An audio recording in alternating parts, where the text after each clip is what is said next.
Hello students, BSc mathematics के इस नए वीडियो लेक्चर में आप सबका स्वागत है।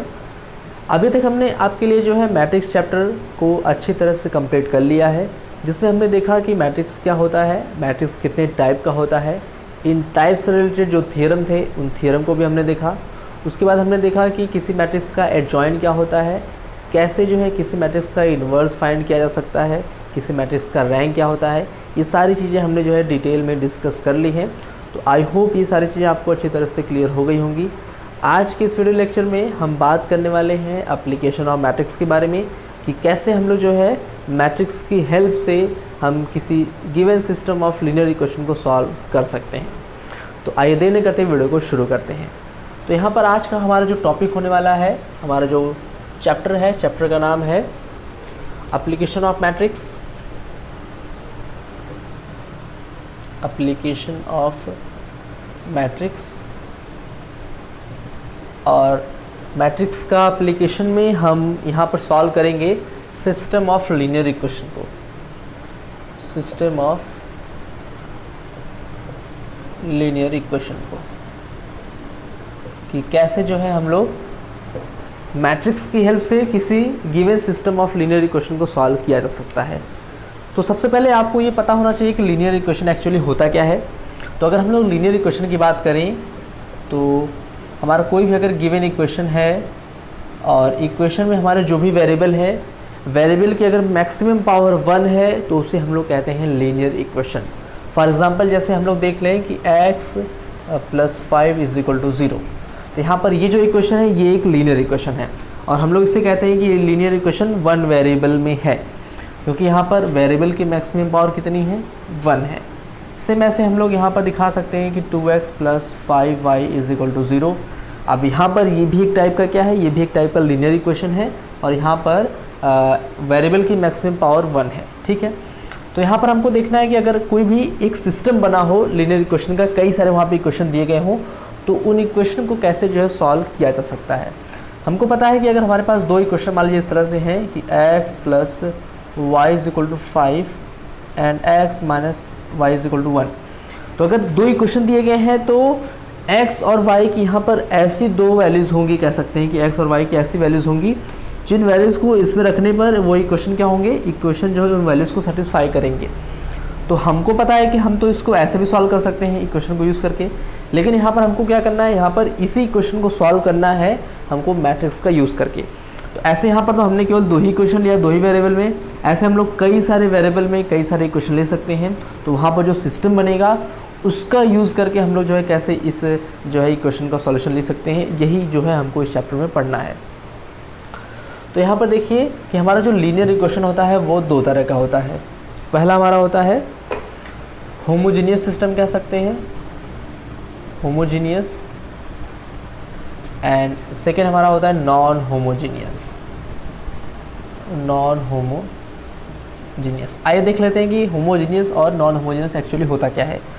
मान लीजिए हमारे पास एक गिवन सिस्टम ऑफ इक्वेशन है, यहाँ पर a11 x1 + a12 x2 + a1n xn = b1। ऐसे यहाँ पर a12 x2 + यहाँ पे 21 रहेगा, a21 x1 a22 x2 + a2n xn = यहाँ पर दिखा दें b2।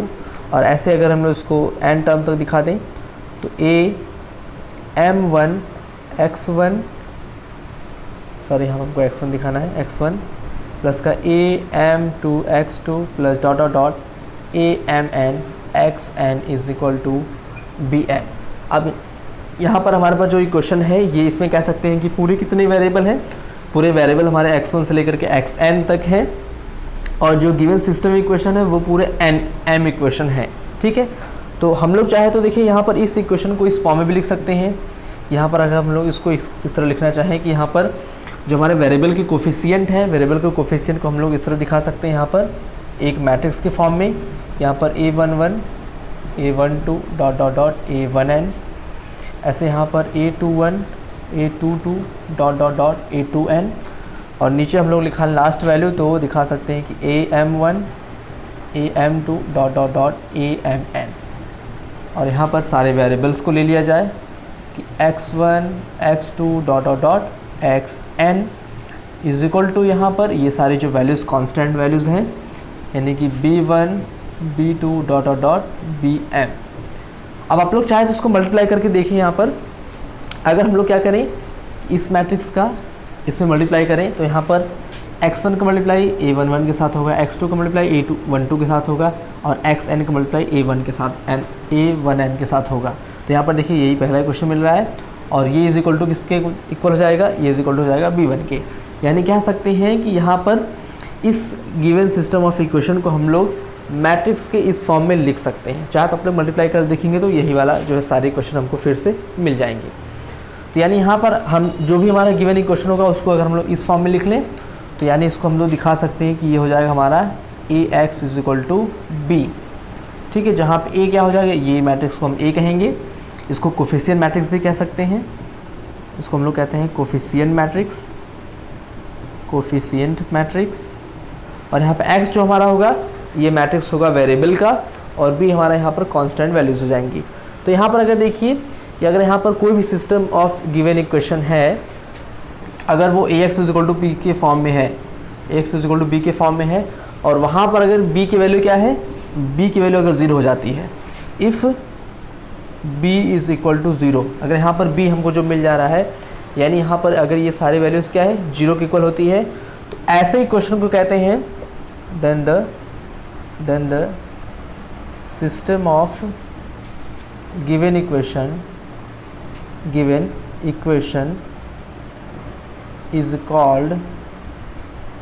is called homogeneous system।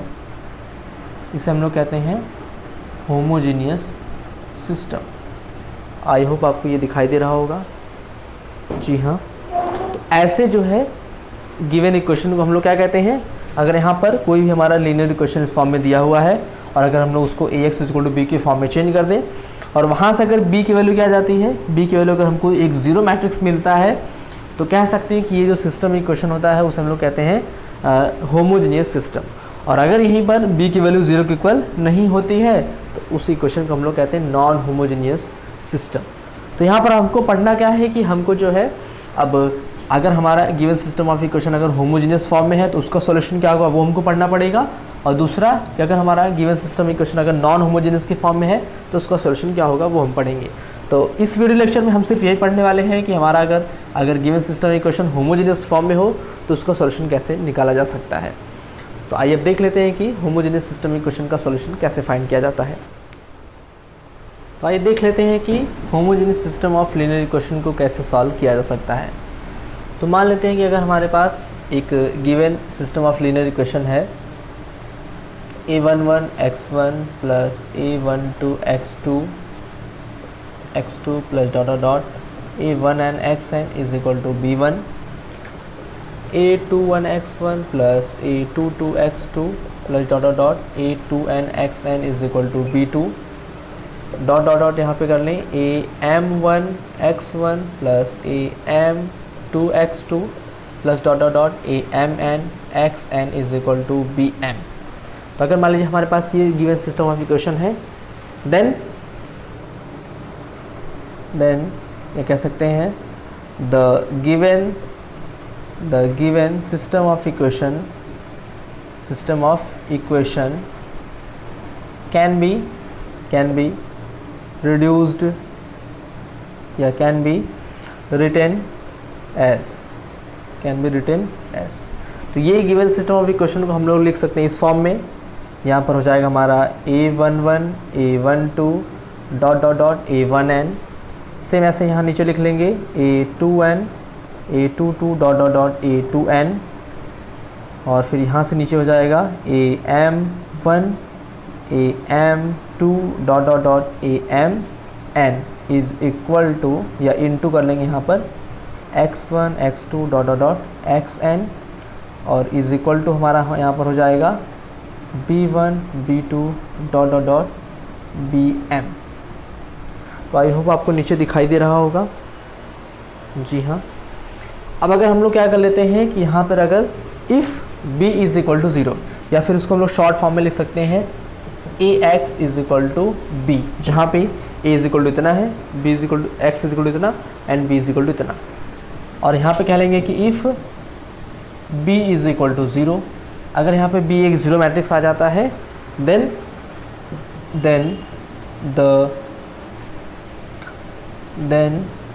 the given system of equation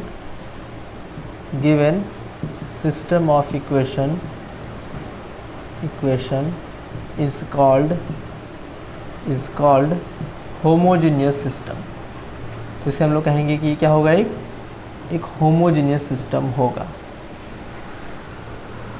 now अब देखिए इसका सॉल्यूशन हमको निकालना है कि इस गिवन सिस्टम ऑफ इक्वेशन का सॉल्यूशन क्या होगा। तो उसके लिए मान लेते हैं कि m इज इक्वल टू क्या है, m यहाँ पर हमको पता है कि कह सकते हैं कि नंबर ऑफ इक्वेशन है, पहला इक्वेशन, दूसरा इक्वेशन, m इक्वेशन, यानी m क्या है, नंबर ऑफ इक्वेशंस। दूसरा यहाँ पर n is equal to, suppose कर लेते हैं n यहाँ पर हमारा क्या होगा, कह सकते हैं number of variables, number of variables, या फिर हम लोग कह सकते हैं इसे अननोन्स, जो कि हमको पता नहीं है, ठीक है। तो नंबर ऑफ अननोन भी कह सकते हैं, नंबर ऑफ वेरिएबल कह सकते हैं। तो देखिए इसी का यूज़ करके हमको बताना है इसका सॉल्यूशन क्या होगा। तो इस तरह के क्वेश्चन का सॉल्यूशन निकालने के लिए हम लोग करते क्या है कि यहाँ पर हमारा जो भी ए मैट्रिक्स दिया होगा, ठीक है, अब यहाँ पर हमारा जो भी ए मैट्रिक्स दिया होगा, ए इज इक्वल टू हम लोग ले लेते हैं यहाँ पर इस तरह से a11 a12 dot dot dot a1n a21 a22 dot dot dot a2n और am1 am2 dot dot dot amn। अब यहाँ पर जो हमारा ए मैट्रिक्स होगा हम लोग उसको ले लेंगे, यानी कोफिशिएंट मैट्रिक्स को, और इसकी हम लोग फाइंड करते हैं रैंक, ठीक है। Now we have to find the rank of coefficient matrix A, ठीक है। सबसे पहले हम इक्वेशन को ax is equal to B के फॉर्म में चेंज करेंगे, फिर वहाँ से हम ले लेंगे a को, यानी कि जो हमारा कोफिशिएंट मैट्रिक्स होगा, और फिर इसकी रैंक फाइंड करते हैं।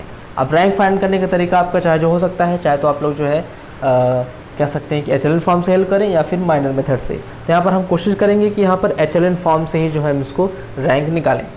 तो एचएलएन फॉर्म से रैंक निकालेंगे तो यहाँ पर देखिए इसके बाद सॉल्यूशन हमारा 2 होगा। मान लेते हैं उसकी जो रैंक आ गई है, rank of A is equal to मान लेते हैं आर आ जाता है, ठीक है, rank of A is equal to R. तो देखिए यहाँ पर 2 केस बनेगा। केस फर्स्ट हमारा होता है, सॉल्यूशन ये बता रहे हैं, ठीक है, इस सॉल्यूशन का केस फर्स्ट यहाँ पर हमारा होगा, case first if rho A यानी कि rank of A is equal to हो जाए एन के। अगर यहाँ पर जो हमारी रैंक आ रही है, इस मैट्रिक्स ए की जो रैंक आ रही है, अगर वो नंबर ऑफ अननोन या फिर नंबर ऑफ वेरिएबल के इक्वल आ जाए, कि यहाँ पर जितने भी इस इक्वेशन में जितने नंबर ऑफ वेरिएबल्स हों, X is equal to B में जितने नंबर ऑफ वेरिएबल हों उतनी ही अगर रैंक आ जाती है, किसकी, ए की रैंक आ जाती है, तो यहाँ पर जो सॉल्यूशन होगा तो कह सकते हैं कि लीनियर इक्वेशन या फिर given system of linear equation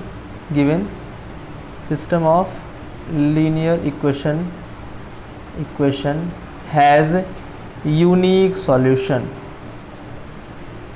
तो यहाँ पर क्या होगा कि जो हमारा गिवन सिस्टम ऑफ इक्वेशन होगा उसका एक यूनिक सॉल्यूशन होगा। तो वहाँ पर जो अगर हमारी ए की रैंक और एन अगर दोनों इक्वल आ जाते हैं, यानी कह सकते हैं कि ये जो हमारा कोफिशिएंट मैट्रिक्स है, कोफिशिएंट मैट्रिक्स की रैंक और नंबर ऑफ अननोन ये दोनों इक्वल आ जाते हैं, तो वहाँ पर जो हमारा गिवन सिस्टम ऑफ इक्वेशन होगा वो उसका यूनिक सॉल्यूशन एग्जिस्ट करेगा, ठीक है। और इस केस में जो हमारा given system of linear equation होगा उसका यूनिक सॉल्यूशन होगा, और यूनिक सॉल्यूशन हमेशा क्या होगा, 0 होगा। जैसे यहाँ पर अगर मान लीजिए हमारे पास इसकी रैंक आ गई है 3 और नंबर ऑफ अननोन भी 3 है, तो यहाँ पर 3 हमको अलग अलग इक्वेशन मिलेंगे, और अगर उन तीनों इक्वेशन को सॉल्व किया जाए और अगर वेरिएबल की वैल्यू निकाली जाए, मान लीजिए अगर वेरिएबल एक्स वाई जेड होते हैं, तो उन सभी केस में क्या मिलेगा कि x is equal to Y is equal to Z is equal to 0। हमेशा वैल्यूज़ क्या मिलेगी, हमेशा वैल्यू 0 मिलेगी। सॉल्यूशन यूनिक होगा, वैल्यू सॉल्यूशन हमेशा कह सकते हैं यूनिक होगा और वैल्यू हमेशा 0 ही मिलेगी। तो यहाँ पर ये होता है हमारा केस फर्स्ट। अगर यहाँ पर case second, if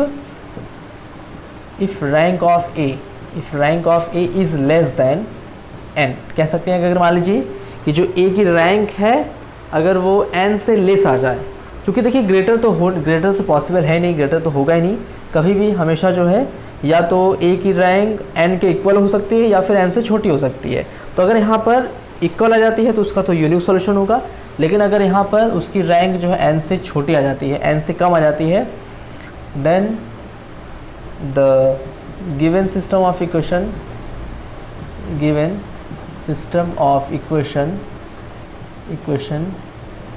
has infinite solution. तो उस केस में हमारा जो गिवन सिस्टम ऑफ इक्वेशन होगा उसका इनफाइनाइट सॉल्यूशन एग्जिस्ट करेगा। तो देखिए ये कैसे निकालते हैं कि यहाँ पर हम लोग क्या करेंगे, उसके बाद हम लोग क्या करेंगे कि यहाँ पर n माइनस आर वैल्यू लेते हैं, ठीक है। Now take n minus R values. देखिए यहाँ पर अगर हम लोग क्या करते हैं कि यहाँ पर सबसे पहले हम लोग इसको चेंज करें किस फॉर्म में, इसका रैंक निकालेंगे तो इसको चेंज करेंगे एचएलएन फॉर्म में। एचएलएन फॉर्म में चेंज करेंगे तो यहाँ पर हम कह सकते हैं कि पहला एलिमेंट 1 हो जाएगा, फिर यहाँ पे सारी वैल्यूज़ मिलेगी, फिर उसकी करस्पॉन्डिंग एलिमेंट 0 हो जाएगा, फिर सेकेंड एलिमेंट कह सकते हैं 1 यहाँ मिलेगा, फिर उसकी करस्पॉन्डिंग वैल्यू 0 मिल जाएगी।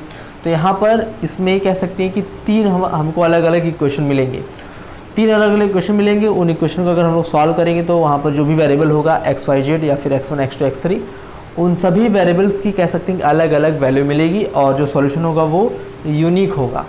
जबकि यहाँ पर क्या कह सकते हैं कि यहाँ पर हम जब देखेंगे कि अगर a की रैंक n से छोटी आ जा रही है, अब कह सकते हैं नंबर ऑफ़ अननोन या नंबर ऑफ़ वेरिएबल ज़्यादा है जबकि रैंक क्या है, कम है, तो उस केस में क्या होगा कि अब जैसे यहाँ पर अगर 3 वेरिएबल हैं तो 3 रैंक भी आ रही है, 3 वेरिएबल 3 रैंक है तो 3 इक्वेशन बनेंगे और 3 इक्वेशन को सॉल्व करेंगे तो हमारा जो भी वेरिएबल होगा 3, उन सभी की वैल्यू अलग अलग आएगी, यानी सॉल्यूशन यूनिक होगा। जबकि इस केस में क्या है कि यहाँ पर अगर हम लोग सॉल्व करते हैं, अगर मान लीजिए कि n इज इक्वल टू 3 है, नंबर ऑफ़ अननोन 3 है, जबकि रैंक मान लिया आ गई 2, रैंक 2 आ गई, तो रैंक 2 आने का मतलब कि कोई ना कोई एक रो या कोई ना कोई एक कॉलम क्या होगा, पूरा 0 होगा। तो उस केस में कह सकते हैं कि उस केस में केवल 2 ही इक्वेशन बनेगा।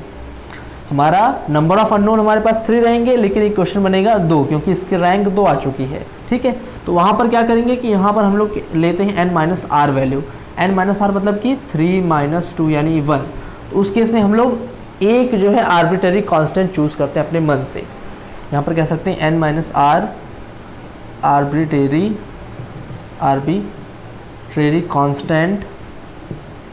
Constant can be chosen. तो उसमें क्या करेंगे कि अगर मान लीजिए हमारे पास a की जो रैंक है अगर वो 2 आ गई जबकि नंबर ऑफ़ अननोन 3 है, तो उस केस में हम क्या करेंगे कि हमारे पास 2 इक्वेशन रहेगा, वेरिएबल 3 होंगे, तो किसी एक वेरिएबल को हम लोग अपने मन से एक आर्बिट्ररी कांस्टेंट चूज़ करेंगे। उसमें से मान लीजिए अगर x y z के टर्म में है, x y z में से किसी एक वेरिएबल की वैल्यू हम लोग अपने से मान लेते हैं k, एक कोई आर्बिट्ररी कांस्टेंट, तो उसके करस्पॉन्डिंग फिर हम लोग निकालेंगे y और z की वैल्यू। तो वहाँ से कह सकते हैं कि वहाँ पे जो सॉल्यूशन होगा वो k के टर्म में आएगा और वहाँ पे जो सॉल्यूशन होगा वो इनफाइनाइट सॉल्यूशन होगा। तो आइए इसका एक एग्जांपल लें ताकि आपको अच्छी तरह से क्लियर हो जाए कि किसी भी होमोजेनियस सिस्टम ऑफ इक्वेशन का सॉल्यूशन कैसे निकाला जा सकता है। तो आपको बस ध्यान ये रखना है कि इसमें केवल 2 ही केस बनते हैं। केस फर्स्ट क्या हो सकता है कि अगर a की रैंक और नंबर ऑफ़ अननोन इक्वल आ जाए तो उस केस में 3 हमारे पास इक्वेशन बनेंगे और 3 इक्वेशन सॉल्व करेंगे तो x y z जो भी वेरिएबल होंगे उसकी वैल्यू अलग अलग आएगी, यानी सॉल्यूशन यूनिक होगा। जबकि इस केस में क्या है कि यहाँ पर कि अगर नंबर ऑफ़ अननोन ज़्यादा है जबकि रैंक क्या है उससे कम है, तो उस केस में हमको कोई ना कोई 1 या 2, अगर मान लीजिए यहाँ पर रैंक 1 आ जाती है तो यहाँ पर हम लोग निकालते हैं n माइनस आर वैल्यू, इसके करस्पॉन्डिंग ही हम लोग आर्बिट्ररी कांस्टेंट को चूज़ करते हैं। अगर रैंक आ जाता है 2 और नंबर ऑफ़ अननोन 3 है, यानी कि एक आर्बिट्ररी कांस्टेंट हमको चूज़ करना पड़ेगा अपने मन से। अगर मान लीजिए रैंक नंबर ऑफ़ अननोन 3 है जबकि रैंक 1 आ जा रहा है तो 2 आर्बिट्ररी कांस्टेंट अपने मन से चूज़ करेंगे। और इन दोनों ही केस में क्या होगा, उन दोनों ही केस में जो सिस्टम ऑफ इक्वेशन होगा उसका इनफाइनाइट सॉल्यूशन एग्जिस्ट करेगा। ठीक है, आइए इस एग्जांपल लेकर के इसको सॉल्व करते हैं। तो यहाँ पर हमने एक एग्जांपल लिया है। अब यहाँ पर आप लोग देखिए कि यहाँ पर जो वैल्यूज़ आ रही हैं वो 0 आ रही हैं, यानी ये जो गिवन सिस्टम ऑफ इक्वेशन है ये एक होमोजेनियस इक्वेशन है। तो इसका सॉल्यूशन लिखने के लिए सबसे पहले हम लोग इसको इस तरह लिख सकते हैं कि the given system of equation, the given system of equation can be written as, हम लोग इसको इस फॉर्म में लिख सकते हैं यहाँ पर कि यहाँ पर हम लोग एक कोफिशिएंट मैट्रिक्स ले लें इस तरह से कि यहाँ पर हो जाएगा 1 2 3 और यहाँ पर 3 4 4 और यहाँ हो जाएगा 7 10 एंड 12। हमने यहाँ पर जितने वेरिएबल थे सभी वेरिएबल के कोफिशिएंट को लेकर के एक मैट्रिक्स बना दिया। इनटू यहाँ पे क्या होगा, इनटू यहाँ पे होगा वेरिएबल सारे x y एंड z और इज इक्वल टू दिखा सकते हैं यहाँ पर 0 0 0, यानी ये जो मैट्रिक्स है वो ax इज इक्वल टू 0 के फॉर्म में आ चुका है। ठीक है, यानी यहाँ पर कह सकते हैं कि ये जो गिवन सिस्टम ऑफ इक्वेशन ये एक होमोजेनियस इक्वेशन है। अब इसका जो सॉल्यूशन है, सॉल्यूशन बताने के लिए हम लोग क्या करते हैं, सॉल्यूशन निकालने के लिए हम लोग निकालते हैं a का rank. Now we have to find the rank of a। तो यहाँ पर a इज इक्वल टू कितना हमारे पास है, a इज इक्वल टू यहाँ पर है 1 2 3 3 4 4 एंड 7 10 12। अब अगर इसकी रैंक निकालें यानी इसको हम लोग चेंज करते हैं एचएलएन फॉर्म में, तो आपको पता है कि किसी भी मैट्रिक्स को एचएलएन फॉर्म में चेंज करने के लिए सिर्फ वहाँ पर रो ऑपरेशन अप्लाई किया जा सकता है। और एचएलएन फॉर्म होता क्या है कि यहाँ पर पहला एलिमेंट हमारा 1 होना चाहिए और इसके करस्पॉन्डिंग ये दोनों एलिमेंट 0। तो इन दोनों को 0 बनाने के लिए क्या करें कि यहाँ पर ऑपरेशन अप्लाई कर दें कि R2 tense to 3 R1 minus का R2। अगर फर्स्ट रो में 3 से मल्टीप्लाई कर लें तो इसको सेकेंड रो से माइनस कर दें तो ये वैल्यू 0 हो जाएगी।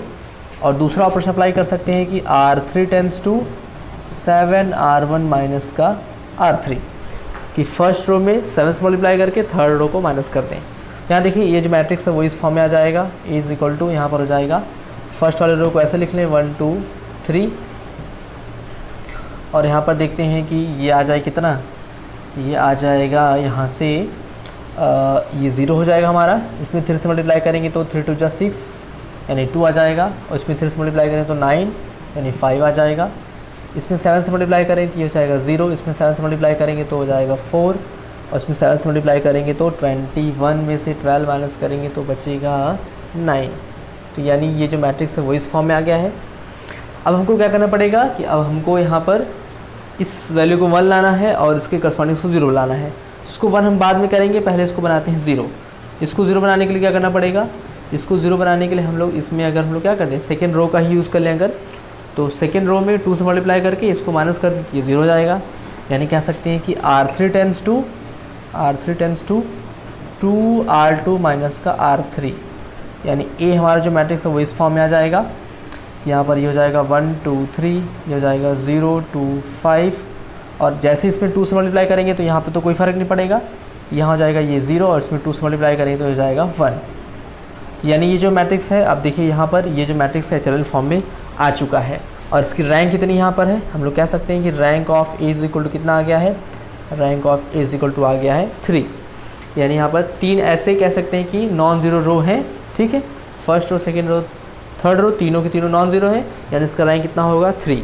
और हमारे पास नंबर ऑफ़ अननोन कितने हैं, नंबर ऑफ़ अननोन्स भी कह सकते हैं कि 3 ही है, 3 वेरिएबल भी हैं। ठीक है, तो यानी कि रो ए इक्वल हो जाएगा किसके, n के इक्वल हो जाएगा। यानी जो रैंक ऑफ ए है वो n के इक्वल हो गया है। यानी इस केस में जो सिस्टम ऑफ इक्वेशन होगा उसका यूनिक सॉल्यूशन होगा। और सॉल्यूशन कैसे निकालते हैं, सॉल्यूशन निकालने के लिए हमने जो मैट्रिक्स ए का जो रैंक निकाला है उसको यहाँ पे पुट कर दें इस Ax = 0 की फॉर्म में। तो कह सकते हैं कि नाउ Ax = 0 इक्वेशन बिकम्स, तो ये क्वेश्चन आ जाएगा इस फॉर्म में। यहाँ पर ये क्वेश्चन हो जाएगा, ए को हम लोग लिख लेंगे जो हमने जिस कह सकते हैं जिस फॉर्म में चेंज किया है 1 2 3 और यहाँ से 0 2 5 और यहाँ से 0 0 1 और इसका मल्टीप्लाई करेंगे किसके साथ, एक्स वाई जेड के साथ। यहाँ पर हो जाएगा X Y Z is equal to 0 0 and 0। और अगर इसका इक्वेशन बनाया जाए तो यहाँ से देखिए जरा इक्वेशन बनाएंगे तो इसका मल्टीप्लाई करेंगे इसके साथ तो यहाँ बनेगा x plus 2y plus 3z is equal to 0। दूसरा इक्वेशन बनेगा यहाँ पर x वाले का 0 हो जाएगा, y का हो जाएगा यहाँ पर 2y प्लस का 5z इज इक्वल टू 0 और थर्ड हमारा बनेगा z इज इक्वल टू 0।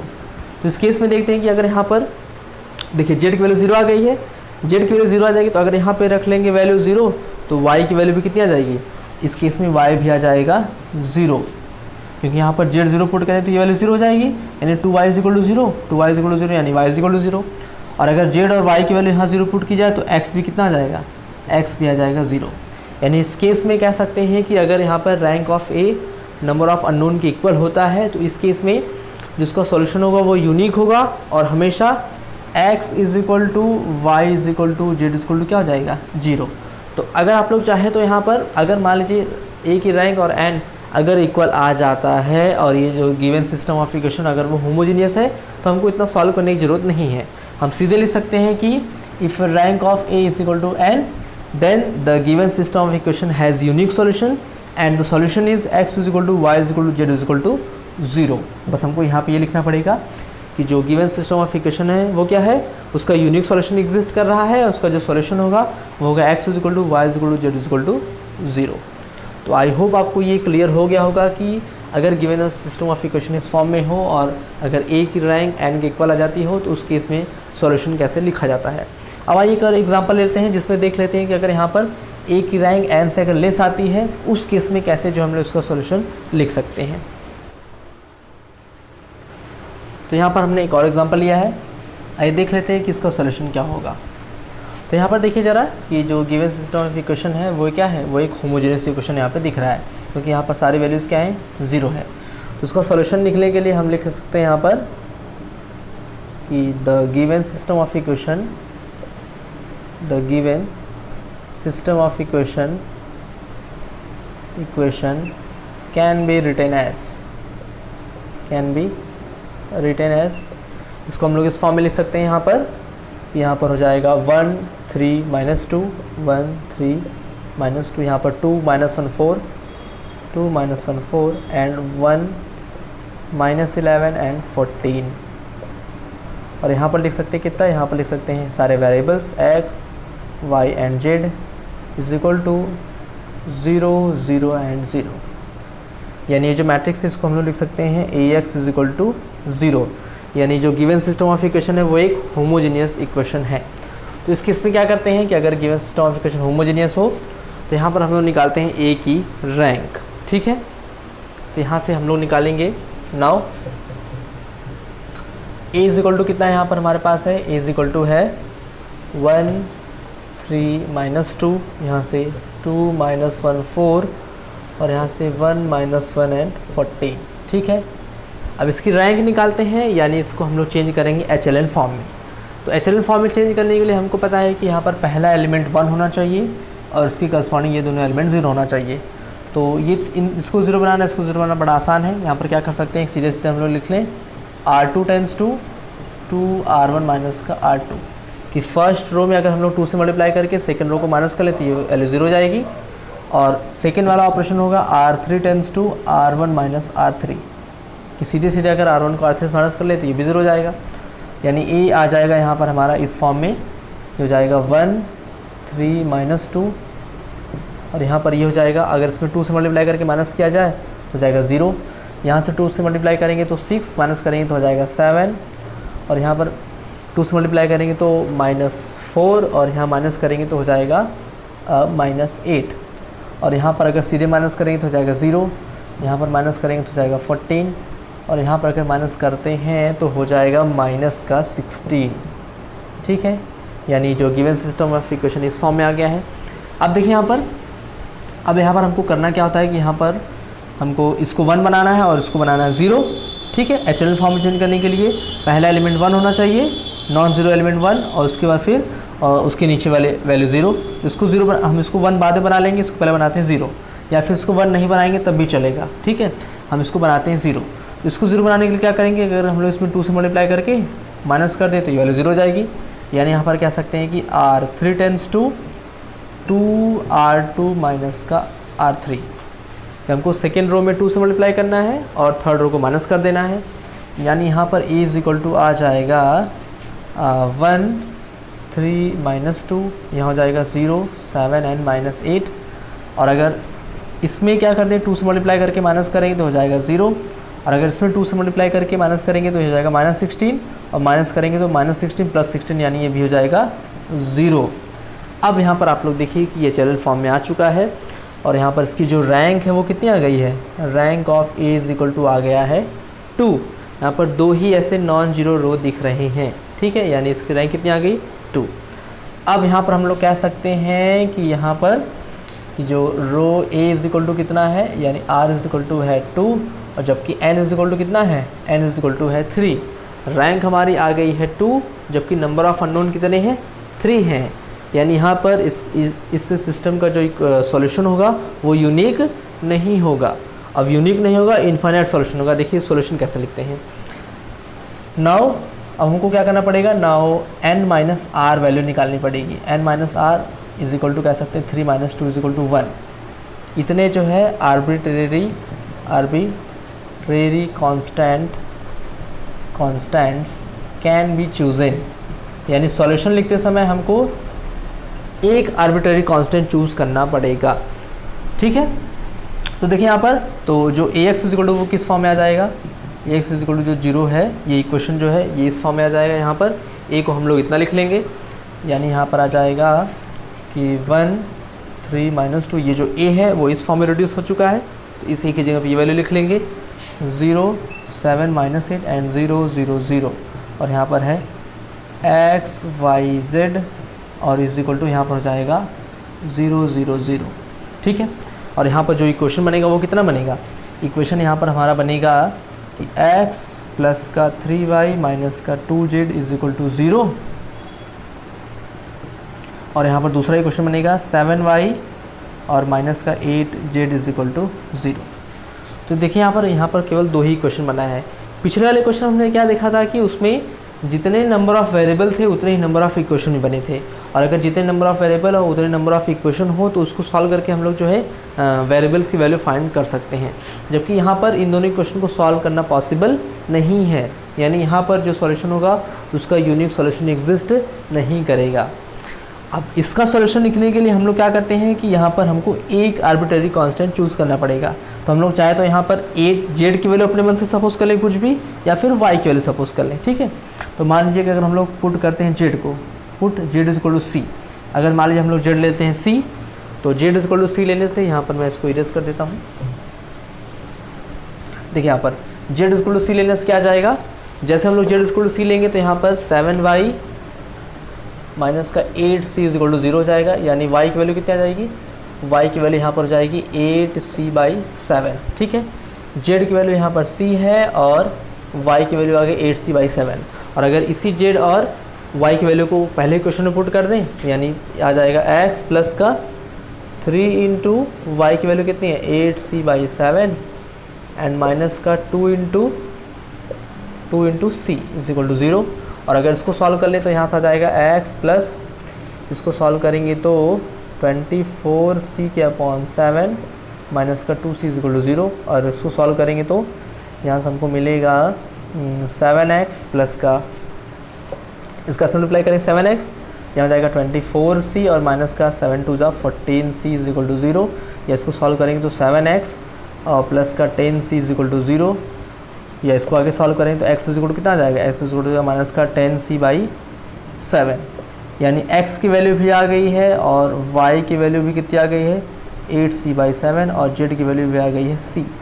यानी यहाँ पर जो हमारा सॉल्यूशन होगा वो यूनिक ना हो करके क्या होगा, इनफाइनाइट होगा, क्योंकि यहाँ पर अगर हमने z is equal to c suppose किया तो सॉल्यूशन ये मिला है, हम लोग चाहे तो y is equal to c suppose करेंगे तो सॉल्यूशन कुछ और मिलेगा, ठीक है। और यहाँ पर c की वैल्यू कुछ भी हो सकती है। तो इसका मतलब क्या हुआ कि यहाँ पर अगर यहाँ पर रैंक ऑफ a और n अगर इक्वल नहीं आता है तो वहाँ पर हमको उसका सॉल्यूशन निकालने के लिए कोई ना कोई यहाँ पे आर्बिट्रेरी कांस्टेंट चूज़ करना पड़ेगा, और कितने आर्बिट्रेरी कांस्टेंट चूज़ करेंगे वो इस वैल्यू पे डिपेंड करता है। अगर मान लीजिए यहाँ पर a की रैंक अगर यहाँ पे 1 आ जाती तो इस केस में हम लोग क्या करते हैं n-1 इज इक्वल टू 2 करते, तो यहाँ पर हमको दो आर्बिट्रेरी कांस्टेंट चूज़ करना पड़ता, क्योंकि यहाँ पर हमको सिर्फ एक ही इक्वेशन मिलता। एक इक्वेशन मिलता तो वहाँ पर 2 आर्बिट्रेरी कांस्टेंट चूज़ करते और फिर उसके सॉल्यूशन को तब वहाँ से हम लोग लिखते। लेकिन यहाँ पर इसकी रैंक 2 आई है, तो यहाँ पर हमने सिर्फ एक ही आर्बिट्रेरी कांस्टेंट को चूज़ किया है, तो उस कांस्टेंट के टर्म में जो हमारा सॉल्यूशन एग्जिस्ट करेगा। यानी यहाँ पर अगर कोई भी गिवन सिस्टम ऑफ इक्वेशन में रैंक ए और एन के इक्वल नहीं है, ए अगर कम है और एन की वैल्यू अगर बड़ी है, तो उस केस में हमारा जो सॉल्यूशन होगा वो इनफाइनाइट हो सकता है, और वो डिपेंड करेगा कि यहाँ पर हमने सी को क्या लिया है। तो आई होप ये चीज़ें आपको अच्छी तरह से क्लियर हो गई होंगी कि कैसे जो है हम लोग होमोजेनियस सिस्टम ऑफ इक्वेशन का सॉल्यूशन लिखते हैं। अब यहाँ पर मैं आपको एक एग्जांपल के थ्रू बता देता हूँ कि अगर यहाँ पर इसकी रैंक अगर मान लीजिए 1 आती तो उस केस में सॉल्यूशन को कैसे लिखा जाता। ठीक है, इसको आप लोग नोट कर लीजिए। देखिए अगर मान लीजिए यहाँ पर इसकी रैंक आती अगर 1, ठीक है, किस बाई केस अगर मान लीजिए इसकी रैंक की वैल्यू 1 आती और मान लीजिए अगर ये दोनों एलिमेंट 0 हो जाता, इसको मान लीजिए एक एग्जांपल लेकर के आपको समझा रहे हैं, मान लीजिए अगर ये दोनों भी 0 हो जाता तो उस केस में क्या होता है कि यहाँ पर सिर्फ एक ही क्वेश्चन बनता, वो की होता x + 3y - 2z = 0। तो अब इसका सॉल्यूशन लिखने के लिए यहाँ पर क्या करते हैं, इसका सॉल्यूशन लिखने के लिए यहाँ पर होता है n - 1 = 2, यानी यहाँ पर हमको 2 आर्बिट्रेरी कांस्टेंट अपने से चूज़ करना पड़ता। कैसे चूज़ करते, अब यहाँ पर हम लोग किसी 2 को चूज़ करते अपने मन से, चाहे जिसको मान लेते हैं हम लोग y = कितना, y = हम लोग सपोज कर लेते हैं k1 और z = सपोज कर लेते हैं k2। ठीक है, कोई भी आर्बिट्रेरी कांस्टेंट। तो x की वैल्यू कितनी आती, तो x की वैल्यू यहाँ पर आ जाती 3k1 माइनस का 2k2 माइनस का 3k1, यानी यहाँ पर x की वैल्यू इतनी आ जाती, y की वैल्यू ये हो जाती और z की वैल्यू ये हो जाती। तो यहाँ पर भी सॉल्यूशन क्या होगा, सॉल्यूशन इनफाइनाइट होता है, क्योंकि यहाँ पर हमने जैसे y z को सपोज किया, आप लोग यहाँ पर x और y को सपोज कर सकते हैं या फिर x और z को सपोज कर सकते हैं। तो यहाँ पर k1 k2 की वैल्यू भी अलग अलग हो सकती है। तो उस केस में कह सकते हैं कि इस केस में जो है इनफाइनाइट सॉल्यूशन एग्जिस्ट कर सकते हैं, लेकिन सॉल्यूशन एग्जिस्ट करेगा लेकिन वो इनफाइनाइट होगा और वो डिपेंड करेगा यहाँ पर k1 k2 की वैल्यूज़ पर। तो आई होप आपको अच्छी तरह से क्लियर हो गया होगा कि कैसे जो है होमोजेनियस सिस्टम ऑफ इक्वेशन का सॉल्यूशन लिखा जाता है। बस आपको चीज़ें ये याद रखनी है कि यहाँ पर कि जब भी हम सबसे पहले हम मैट्रिक्स को Ax = 0 के फॉर्म में चेंज करते हैं, उसके बाद फिर हम लोग निकालते हैं A की रैंक। A की रैंक निकालने के बाद देखते हैं कि A की रैंक कितनी आ रही है। ठीक है, और अगर A की रैंक आ जाती है, पहला केस हमारा ये बनता है कि अगर A की रैंक n के नंबर ऑफ़ अननोन की इक्वल आ जाती है, तो वहाँ पर कह सकते हैं कि सॉल्यूशन कैसा होगा, यूनिक होगा और सॉल्यूशन केवल एक ही होगा, जो कि होगा x = y = 0। और केस सेकेंड ये बनता है कि अगर मान लीजिए रैंक A क्या जाती है, लेस आ जाती है n से, यानी नंबर ऑफ़ अननोन से लेस आ जाता है A की रैंक, तो उस केस में हम क्या करते हैं, उस केस में हमारा जो सॉल्यूशन होता है वो इनफाइनाइट होता और वहाँ पर हमको आर्बिट्रेरी सॉल्यूशन लिखने के लिए वहाँ पर हमको आर्बिट्रेरी कांस्टेंट चूज़ करना पड़ता। और आर्बिट्रेरी कांस्टेंट चूज़ करते हैं हम लोग n - r वैल्यूज़ से, यानी यहाँ पर n number of unknown, r इसकी रैंक। तो यहाँ पर ये जो वैल्यू आती उसी करस्पॉन्डिंग हम यहाँ पर आर्बिट्रेरी कांस्टेंट को चूज़ करते और उसी के टर्म में हमारा जो है x y z यानी अननोन की क्या होती, वैल्यू होती। ठीक है, तो आई होप आपको ये अच्छी तरह से क्लियर हो गया होगा कि कैसे जो है होमोजेनियस सिस्टम ऑफ इक्वेशन का सॉल्यूशन लिखा जाता है। आज के इस वीडियो में फ़िलहाल इतना ही। नेक्स्ट वीडियो लेक्चर में हम लोग बात करेंगे कि हम लोग जो है कैसे non homogeneous system of equation का सॉल्यूशन फाइंड करते हैं।